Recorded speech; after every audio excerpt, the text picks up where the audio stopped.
ఏపీలో రేపటి నుంచి ఇంటర్ పరీక్షలు ప్రారంభం కానున్నాయి. ఏలూరు జిల్లా వ్యాప్తంగా ఇంటర్ పరీక్షలకు పకడ్బందీ ఏర్పాట్లు చేశారు.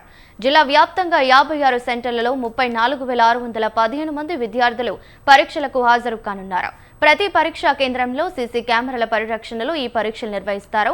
పరీక్షా కేంద్రాలకు 1 నిమిషం ఆలస్యమైనా అనుమతి లేదని చెప్తున్న ఏలూరు జిల్లా ఆర్ఐఓ కూరపాటి యోహోనుతో మా ఏలూరు జిల్లా కరెస్పాండెంట్ సంజయ్ కుమార్ మరింత సమాచారం అందిస్తారు. రేపటి నుంచి రాష్ట్ర వ్యాప్తంగా ఇంటర్మీడియట్ మొదటి రెండో సంవత్సరం పరీక్షలు ప్రారంభం కానున్నాయి. దీని మీద ఏర్పాట్లు ఎలా ఉన్నాయి, అసలుకి ఏలూరు జిల్లా వ్యాప్తంగా ఎన్ని కళాశాలలు ఉన్నాయి, ఎంతమంది విద్యార్థులు ఈ పరీక్షలు రాస్తారనే దాని మీద ఆర్ఐఓ మన యోహన్ గారు ఉన్నారు, వారిని అడిగి తెలుసుకుందాం. సార్ చెప్పండి, ఇప్పుడు ఏలూరు జిల్లా వ్యాప్తంగా ఎంతమంది విద్యార్థులు ఈ పరీక్షలను రాస్తున్నారు? ఓకే, ఏలూరు జిల్లాలో 56 పరీక్షా కేంద్రాలు ఏర్పాటు చేయడం జరిగింది. ఈ 56 కేంద్రాల్లో 34,615 మంది విద్యార్థులు రాయబోతున్నారు. 23వ తేదీ ఫిబ్రవరి నుండి 24వ తేదీ మార్చి వరకు ఉదయం 9 గంటల నుంచి 12 గంటల వరకు ఈ పరీక్షలు నిర్వహించడం జరుగుతుంది. అదేవిధంగా ఈ పరీక్షా కేంద్రాల వద్ద ఎటువంటి బందోబస్తును ఏర్పాటు చేశారు? ప్రతి పరీక్షా కేంద్రం వద్ద 144 సెక్షన్ ఆల్రెడీ అమలు చేయడం జరుగుతుందండి. ఇప్పుడు దాన్ని 163 BNS అన్నారు. గౌరవ కలెక్టర్ గారి ఆధ్వర్యంలో అందరు తహసీల్దార్లకి వారికి ఇన్స్ట్రక్షన్స్ ఇవ్వడం జరిగింది. అన్ని చోట్ల కూడా ఎక్కడ కూడా సెంటర్ దగ్గర గుమిగూడ ఉండటం నిషేధించబడింది. అదేవిధంగా జిరాక్స్ సెంటర్స్ కూడా ఆ పరిధిలో 100 మీటర్స్ పరిధిలో అన్నింటిలో కూడా క్లోజ్ చేయడానికి ఏర్పాట్లు చేసుకోవడం జరిగింది. అదేవిధంగా ఈ పరీక్షలకు మన లెక్చరర్స్ కానీ మీ స్టాఫ్ కానీ ఎంతమంది ఈ విధులు నిర్వహిస్తున్నారు? అదేవిధంగా ఈ పరీక్షా కేంద్రాల్లో మీరు విద్యార్థులకు ఎటువంటి సౌకర్యాలు అందిస్తున్నారు? మొత్తం ఈ 56 కేంద్రాల్లో దాదాపుగా 800 మంది ఇన్విజిలేటర్స్, అంటే పరీక్ష హాల్లో మనకు కావాల్సినటువంటి ఇన్విజిలేటర్ని ఏర్పాటు చేయడం జరిగిందండి.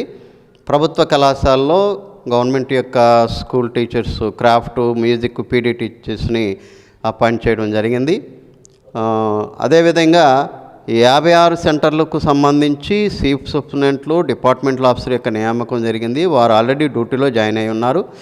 ఇకపోతే విద్యార్థులు 8:30కే సెంటర్కి హాల్ టికెట్తో సెంటర్కి రావాలండి. హాల్ టికెట్, ప్యాడు, రాయటానికి కావాల్సిన పెన్ను, ఇవి తప్ప ఎటువంటి ఫోన్లు కానీ లేకపోతే ఫర్బిడెన్ మెటీరియల్ ఏది కూడా, క్యాలిక్యులేటర్ కానీ స్మార్ట్ వాచెస్ కానీ ఇవేమీ తీసుకురాకూడదు.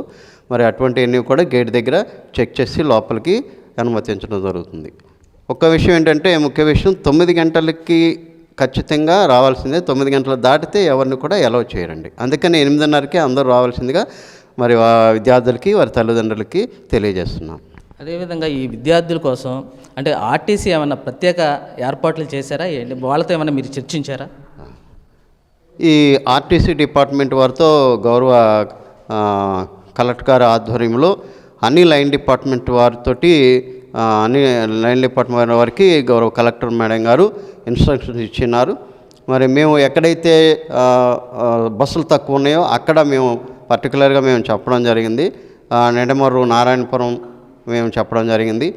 దాంతోపాటు మిగతా అన్ని చోట్ల కూడా ఎర్లీ అవర్స్లో తప్పనిసరిగా అన్ని రూట్లో కూడా ఆర్టీసీ బస్సుల సౌకర్యం ఏర్పాటు చేయవలసిందిగా గౌరవ కలెక్టర్ గారు వారికి ఆదేశాలు ఇచ్చారు. అలాగే మిగతా ఎలక్ట్రిసిటీ డిపార్ట్మెంట్కి పవర్ కట్ కాకుండా మరి చర్యలు తీసుకోమని ఆదేశాలు ఇవ్వడం జరిగింది. మెడికల్ డిపార్ట్మెంట్ వారికి ఏఎన్ఎం, మెడికల్ కిట్లు మరి వారి కళాశాలలో అందుబాటులో ఉంచవలసిందిగా ఆదేశాలు ఇవ్వడం జరిగింది.